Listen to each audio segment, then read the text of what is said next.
Il y a 10 ans, une conviction est née, celle que les talents des diasporas africaines pouvaient devenir des forces d'innovation et de transformation. Cette conviction est devenue un programme, puis un écosystème entrepreneurial dynamique entre l'Europe et l'Afrique, porté par des femmes et des hommes de la diaspora qui osent entreprendre et innover pour répondre aux défis d'aujourd'hui. 10 ans après son lancement, Meet Africa continue d'écrire cette histoire. Meet Africa, c'est l'histoire d'un feu grandissant. De l'étincelle à la première phase avec les étudiants, à la flamme avec les entrepreneurs qui ont été accompagnés, équipés, financés et qui ont créé de l'emploi. Aujourd'hui, c'est un foyer qui alimente et qui réchauffe les entrepreneurs, les investisseurs, les institutions locales. Je pense que Meet Africa a permis d'illustrer le rôle des entrepreneurs des diasporas africaines dans cette capacité à créer des ponts, des passerelles, des synergies entre nos deux continents, entre l'Europe et l'Afrique.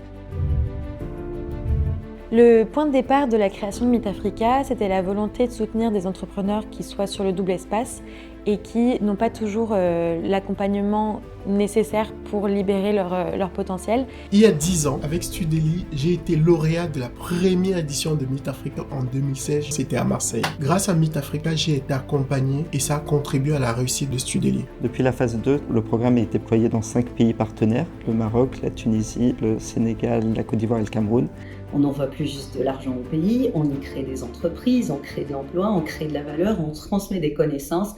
Et ça, c'est le vrai lien entre l'Europe et l'Afrique.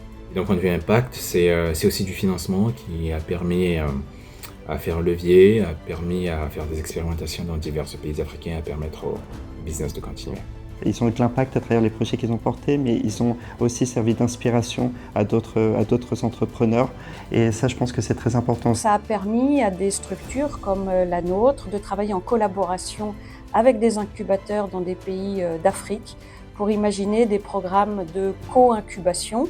La force de Meet Africa, je dirais que c'est cette capacité à fédérer, à mobiliser un certain nombre d'acteurs. C'est un accompagnement à 360 degrés sur le tout territoire Afrique-France.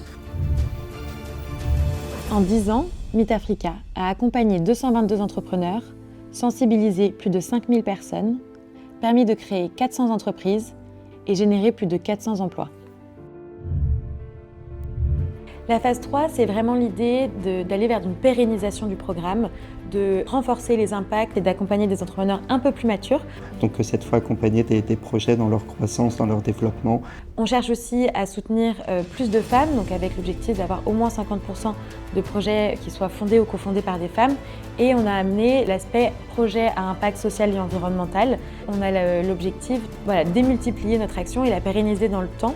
On souhaite vraiment être dans cette logique de structuration de renforcement en pensant déjà l'après et en se projetant dans l'avenir pour voir comment tout ce qui a été fait depuis 10 ans pourrait être approprié, notamment par des acteurs locaux, et que ça continue à vivre de différentes manières et à bénéficier au mieux aux entrepreneurs et aux investisseurs des diasporas africaines.